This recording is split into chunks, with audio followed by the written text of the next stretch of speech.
The stage is set for the 2025 NBA Finals, and the matchup between the Indiana Pacers and the Oklahoma City Thunder has the potential to become a classic. These two teams share several key similarities, but also differ significantly in important ways. The most intriguing dynamic of the series will likely be how Indiana responds to OKC's elite defense, and vice versa. On one side, we have a Pacers team that has looked nearly scheme-proof over the past two postseasons. On the other, a historically great Thunder defense that has completely shut down every opponent. The conversation starts with Indiana's transition offense, one of the best we've ever seen. Whether it's after a turnover, a missed shot, a made shot, or even a dead ball, the Pacers seize every opportunity to push the pace and play early in the clock, rarely allowing defenses to get set. If you take away a driving lane, they find a spot-up three. If you contest the three, they find a cutter. And if you cover everything, they'll exploit a cross-match somewhere on the court. However, they've never faced a transition defense quite like OKC's. In the first round, the Thunder faced the Grizzlies, statistically the best transition team during the regular season, and cut their transition frequency from 17% to 12%, the difference between second and dead last in the league. That was due to OKC's aggressive defensive game plan, applying constant ball pressure, deploying four wing defenders who all have all defensive team potential, and embracing every cross-match. Unlike the Knicks, who had multiple defensive weak links against the Pacers, the Thunder have no weak defenders in their rotation and boast rim protection at every position. Even if Indiana plays fast, as they always do, OKC's organized defense, especially in transition, should slow them down more than any team has yet managed. Over the past two postseasons, Indiana's offensive efficiency hasn't been much of a problem, even in the half-court. In fact, one of the most underrated aspects of this Pacers team is how effective they are in half-court sets. In the playoffs, they've averaged 1.06 points per half-court possession, the highest mark of any team to reach the second round since the 2021 Brooklyn Nets with their Big Three. A major part of this success comes from their use of high ball screens, especially in pick-and-pop actions with Miles Turner. In last year's series against the Knicks, Turner consistently exploited Isaiah Hartenstein in these situations. The two shared 186 minutes on the court, during which Turner averaged 22 points on 67% true shooting, performing at an all-star level. That success stemmed from Hartenstein's inability to switch, hedge, or drop and recover effectively. To avoid a repeat, OKC has two possible strategies. One is to mirror what they did against Jaren Jackson Jr., where the big defends the ball handler while the nearest help rotates to the popper and the defense shifts one pass over. The other is to assign one of their elite defensive wings to Turner and switch every action, likely requiring them to abandon their double big lineups and play Chet Holmgren at the 5. Personally, I expect that adjustment, as Holmgren is one of the best drop defenders in the league with the foot speed to contain ball handlers and recover to the perimeter. However, OKC has also preferred to keep Holmgren near the baseline by pre-switching, allowing him to serve as a last line of defense while putting wings like Caruso, Jalen Williams, or Lou Dort on bigs like Turner to switch screens more freely. If Indiana tries to pull Holmgren into actions using other screeners, I expect him to play high drop, and the Pacers will likely respond with ghost screens and lateral movement to force him to chase shooters, thus limiting his rim protection. For that reason, Holmgren may start on Turner in a traditional look, but I wouldn't be surprised if OKC throws a wing on Turner early as a curveball, similar to how they put Caruso on Jokic in Game 7, or placed Holmgren on Gobert in Game 4 of the Wolves series to switch more aggressively against Anthony Edwards. The big picture is that Indiana won't have the same mismatch targets they exploited in earlier rounds. Against the Bucks, it was Halliburton isolating bigs or Siakam posting smaller guards. Against the Cavs, it was targeting Jarrett Allen or weak perimeter defenders. And against the Knicks, it was Brunson, Towns, or a Siakam mismatch in the mid-post. With OKC, the only somewhat vulnerable defender is Shai Gilgeous-Alexander, who may struggle against Siakam's post-ups or Halliburton's drives. Even then, Shai is far from a liability. He's quick, long, and has elite hands, making him a threat to create turnovers. That turnover battle could be the most important factor in this series. Indiana's offense is historically efficient in part because they rarely turn the ball over, while OKC forces turnovers at the highest rate in NBA history. The outcome of that specific clash could end up determining who wins the 2025 NBA Finals. One of the most crucial factors in both teams' success throughout their respective conference runs has been the turnover battle, and the margin by which each team has controlled it. Turnovers aside, one major advantage the Pacers hold in this series is their ability to manipulate the geometry of the court through elite spacing and outside shooting. By this, I mean they strategically position their players in ways that directly counter what opposing defenses are trying to take away, making them resistant to most defensive schemes. Against an OKC defense that thrives on aggressively playing the gaps and forcing tough skip passes, Indiana is uniquely built to respond. Tyrese Halliburton may be the best player in the league at making those high-level passes, and nearly every player in the Pacers' rotation can extend an advantage. Off the catch, this allows them to place specific threats in optimal positions to exploit defensive shifts, which in turn reduces the need for aggressive help and opens up more driving lanes and inside scoring opportunities. OKC may try to keep Chet Holmgren near the baseline as a rim protector, and while they like to send the low man early to cut off dribble penetration, that defensive approach often gives up corner threes.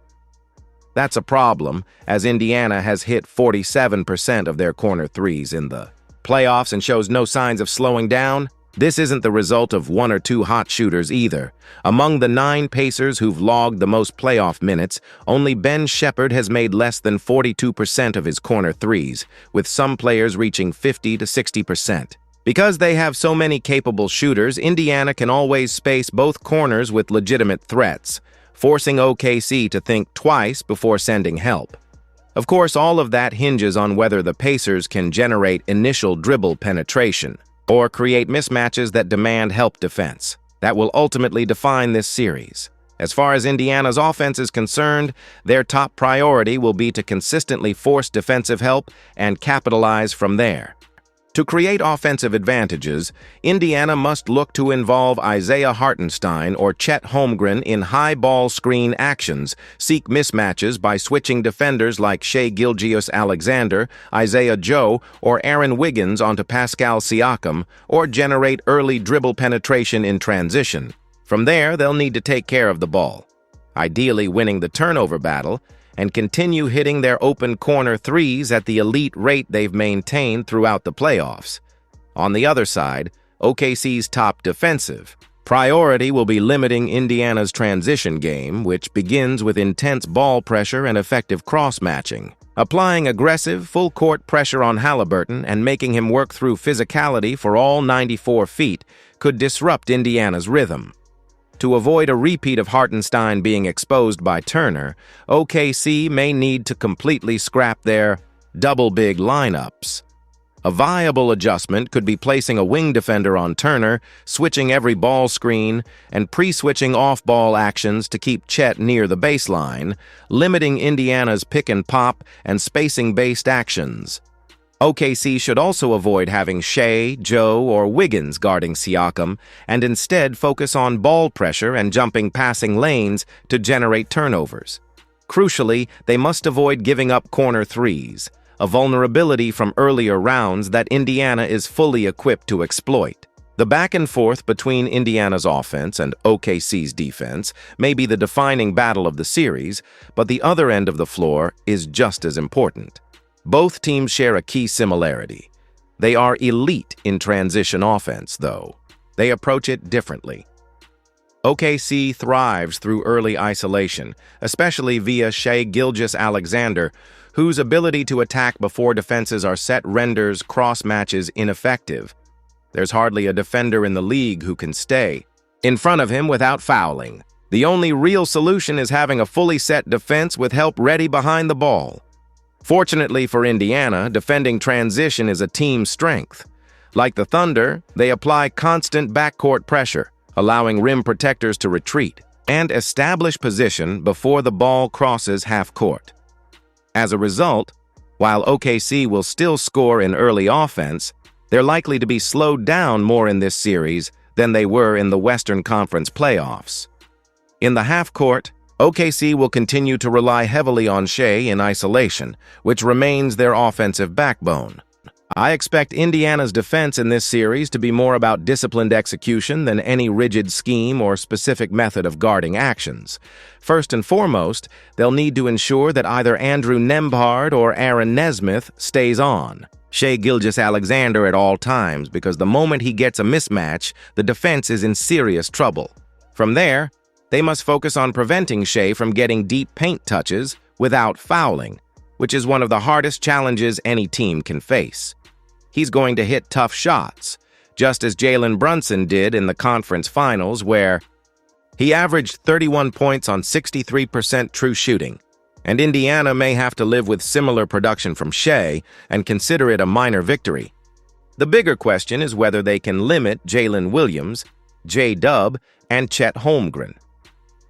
OKC's offensive ceiling depends heavily on those two playing like all-stars. When they don't, the team looks vulnerable, as seen against Denver. J-Dub gets his buckets in a variety of ways: early offense isolation, pick and rolls with Hartenstein or Chet, or attacking a tilted defense off the catch. Because of this, Indiana should avoid helping off J-Dub and instead collapse elsewhere, daring OKC's less consistent shooters to hit catch-and-shoot threes. Outside of Alex Caruso, who has made over 37%, most of OKC's rotation hovers in the low 30s from deep. If Indiana can force OKC into relying on those looks, they could gain an edge by simply outshooting them. As for containing Chet, it's all about disciplined switching and awareness. He scores as a trailer, a roller, a popper on the offensive glass, or by diving from the baseline. When he sets flat ball screens, Indiana should look to play drop coverage with a soft recovery, forcing him to beat them with perimeter shooting or create one-on-one. OKC can counter by putting Chet in actions that target Indiana's defenders, who they don't want switching onto Shai, like Turner, Siakam, or Halliburton, turning any switch into an automatic advantage. This series will also test OKC's complementary, players like Lou Dort, Caruso, and Cason Wallace, who must capitalize off the catch against rotating defenders. In any case, OKC always has the ultimate bailout: Shai's elite isolation scoring, which gives them a reliable option when everything else breaks down. If the Thunder can't create an advantage or force a switch, their ultimate fallback is having one of the best one-on-one scorers in the league in Shai Gilgeous-Alexander, which has given them a consistently high floor all season. As I mentioned earlier, this side of the ball is simpler in terms of approach and will come down to execution more than specific schemes. For OKC's offense, the key is to create cross matches by playing with pace, which would serve as a counter to Indiana's ball pressure. In the half court, they should run an anyone but Nembhard or Nesmith offense, putting anyone else in primary actions to generate an advantage or trigger defensive rotations. That opens the door for J-Dub and Chet to attack a tilted defense, and when they do that well, this team becomes nearly impossible to stop. Proper spacing and timely three-point shooting from role players could be the X factor. On Indiana's side, the defense must be completely set each possession, which starts with applying constant pressure and always keeping Nembhard or Nesmith on Shai. From there, they must limit deep paint touches without fouling or helping off J-Dub, only rotating from spot-up shooters and forcing OKC's less consistent role players to beat them from beyond the arc, rather than allowing easy looks at the rim. Limiting J-Dub and Chet must be the top priority, just like we saw against Minnesota. When all three of OKC's stars are rolling, they're practically unbeatable. That means timely switches, constant awareness, and never helping off them unnecessarily. If Indiana can execute this, a big if. They'll hope their offense can outscore OKC enough to take 4 out of 7 games.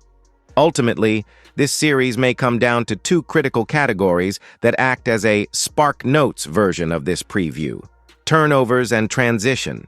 Both teams take care of the ball and pressure opponents to force mistakes. Whoever wins the turnover battle gets a significant edge. Similarly, both teams are elite in transition on both ends. Whoever wins that dynamic gains another advantage. If either team manages to win both categories, that could very well decide the series. Personally, I think OKC has a clear edge in the turnover battle, while Indiana holds a slight advantage in transition. Factoring in everything else, I'm leaning toward the Thunder in 6 games. They have the more reliable go-to scorer, better wing defenders, and greater lineup flexibility. That said, Indiana has more offensive weapons, far more consistent shooting, and easily the best passer in the series. This is by no means an easy pick. This is absolutely a winnable series for the Pacers, and they've earned their place here. I expect this to be some of the highest-level basketball we've ever seen, and I can't wait for the finals to tip off on June 5th.